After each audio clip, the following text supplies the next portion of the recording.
Hello everyone. आज मैले बनाउन गइरहेको छु प्रोटिन लड्डु। सुत्केरीहरूले अनि हामी दिदीबहिनीहरू महिलाहरू सबैले खान मिल्ने खालको प्रोटिन लड्डु बनाउँदैछु।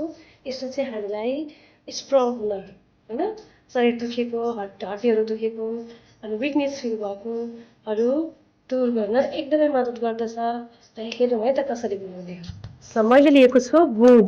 यो चाहिँ मैले घिउमा फ्राई गरेर यस्तो भएको छ। अनि यो लिएको छु बदाम, यो भुटेको छु मैले।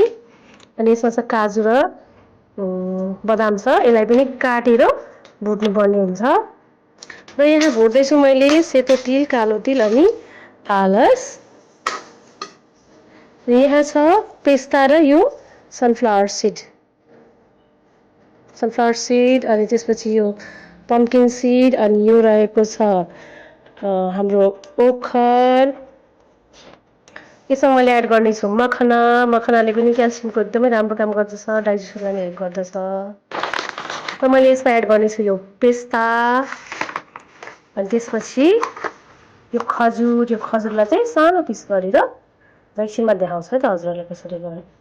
अनि क्वान्टिटीको कुरा गर्दाखेरि चाहिँ हामीले यो सिडहरू अनि यो सिडहरू र यो पेस्ता चाहिँ बाँकीहरू काजु बदामभन्दा हाफ क्वान्टिटीमा लिनुपर्दछ।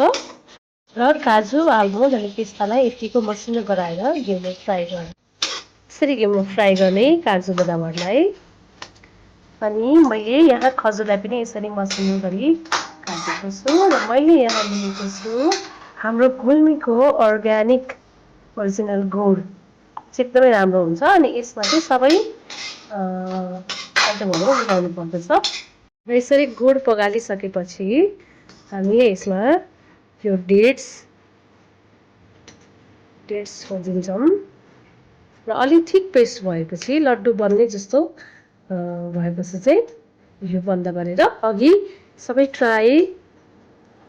रेडी गरेको सबै सामानहरू हामीले यसमा मोलेर लड्डु बनाउँछौँ।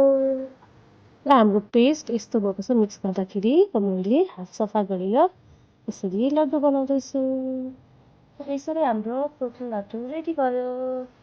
र पोस्टमार्टममा चाहिँ यो खानेकुराहरू एकदमै छुटाउनै नहुने भएकोले सबैले खानु होला। धन्यवाद।